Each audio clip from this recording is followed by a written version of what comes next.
అలాగే ఒక murder case 84 సంవత్సరాల అగతముడు బైరేనాయుడు ఉంటే ఆయనకి, ఆయన కొడుక్కి, ఆయన అల్లుడికి అందరిని కూడా ఇరికించి ఆయన్నేమో మరి 90 రోజులు జైల్లో ఉంచారు.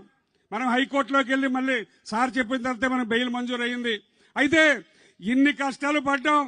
మరి ఏదైతే రోడ్డు ఎక్కి ఇక్కడ రామ్మోహన్ నాయుడు, నేను, కోన్ రవి గారు ఇక్కడ కోవిలు కొట్టిస్తే దాని దగ్గరికి వచ్చామని చెప్పి మా ముగ్గురి మీదతో పాటు సుమారు 100 మంది మా కార్యకర్తల మీద కేసులు. ఇవే కావు, ఏదైనా ప్రభుత్వాన్ని నిలదీస్తే కేసు, లేకపోతే ప్రభుత్వాన్ని విమర్శిస్తే కేసు. ఇటువంటి కేసులు వందలాది కేసులు ఉన్నాయి. ప్రభుత్వం వచ్చిన తర్వాత ఒక్క పెన్నపోటుతో ఆ కేసులన్నీ రద్దు చేయాలని ఈ సందర్భంగా నేను కోరుతున్నాను.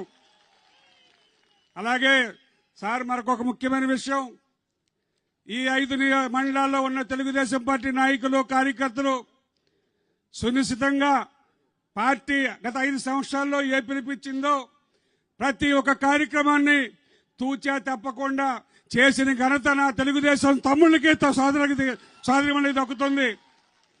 అలాగే మీకు ఒక చిన్న ఎగ్జాంపుల్, మరి హిరమండలంలో బై ఎలక్షన్ వచ్చింది. జడ్పీటీసీ బై ఎలక్షన్ వస్తే ఇక్కడ లోకల్ ఎమ్మెల్యే కొడుకు నిలబడ్డాడు. ఆ రోజు నిన్ను నియోజకవర్గం 5 మండలాల కార్యకర్తల సమావేశం ఏర్పాటు చేసి 5 మండలాల కార్యకర్తలకే ఒకటే కోరాను, మీరు ప్రతిరోజు మీకు తెలిసిన చుట్టాలు, బంధువులు, స్నేహితులు ఎవరో ఒకరికి మీరు పట్టుకొని మీరు హిరమండలం వచ్చి హిరమండలం మండలంలో ఏ ఊర్లో ఒక్క ఓటు దొరికినా మీరు ఒక్క ఓటేని సాధించండి అని నేను సంపాదించాలని కోరితే పాతపట్నం నుంచి 5 మండలాల నుంచి వచ్చిన తెలుగుదేశం పార్టీ నాయకులు, కార్యకర్తలు ఆ జడ్పీటీసీ బై ఎలక్షన్ లో ఎమ్మెల్యే కొడుకుని చిత్తుగా ఓడించి 2021లో మేము జడ్పీటీసీ బై ఎలక్షన్ లో 59 ఓట్లతో గెలుచుకున్నాం. సార్ ఆ ఎన్నికల్లో ముందు 2019 జరిగిన ఎన్నికల్లో 4200 మండలం మైనస్ మనకి. కానీ 2 సంవత్సరాల్లో ఆ ముందు 9వ తారీఖున ఇదే స్థానానికి మినిస్టర్ సీఎం గారు కూడా వచ్చారు.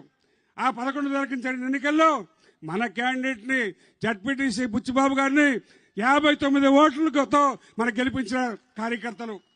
సార్ ఇంకొకటి, ఆ రోజు మరియు అధికార పార్టీ బలం వాళ్ళతో రిజల్ట్ని మార్చడానికి కూడా ప్రయత్నం చేశారు. ఆ రోజు నాన్నగారు మాట్లాడారు, రమణ నేనున్నాను, ఏదైపోయినా వదలకు, ఎట్టి పరిస్థితులు లేకపోతే రేపు నేను అసెంబ్లీలో చూసుకుంటాను, అసెంబ్లీ జరుగుతున్నప్పుడు అసెంబ్లీలో చూసుకుంటాను, మీరు ఎక్కడ కూడా వెనక్కి తగ్గని చెప్తే ఆ రోజు మా పిఏ ఒక పిలిపించాడు సార్. నాకు అప్పుడు 1000-2000 మంది ఉన్నారు అక్కడ. వాట్సాప్లో, సోషల్ మీడియాలో ఒక పిలిపిస్తే కొన్ని వేల మంది 45 నిమిషాల్లో కొన్ని వేల మంది తెలుగుదేశం పార్టీ కార్యకర్తలు వచ్చి ఆ రోజు వెన్నుదన్నుగా నిలబడ్డారు. అది సార్ తెలుగుదేశం పార్టీ కార్యకర్తల నియోజకవర్గంలో. మరి ఇదే కాకుండా మనం ఇచ్చిన కార్యక్రమాలు, ఏ కార్యక్రమం చేసినా మనం పిలిపిస్తే బాదులు కార్యక్రమం ఈ జిల్లాలో నెంబర్ 1 స్థానంలో పాతపట్నం నియోజకవర్గం ఉంది. అలాగే మరి ఇదేం కర్మ కార్యక్రమం శ్రీకాకుళం జిల్లాలో మొదటి స్థానం పాతపట్నం ఉంది.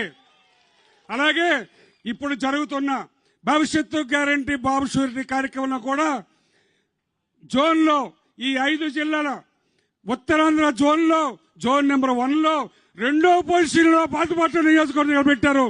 ఇదంతా నా కార్యకర్తల కష్టం, వాళ్ళ కష్టమే. మరి ఈవేళ మనకందరికీ చేదోడు.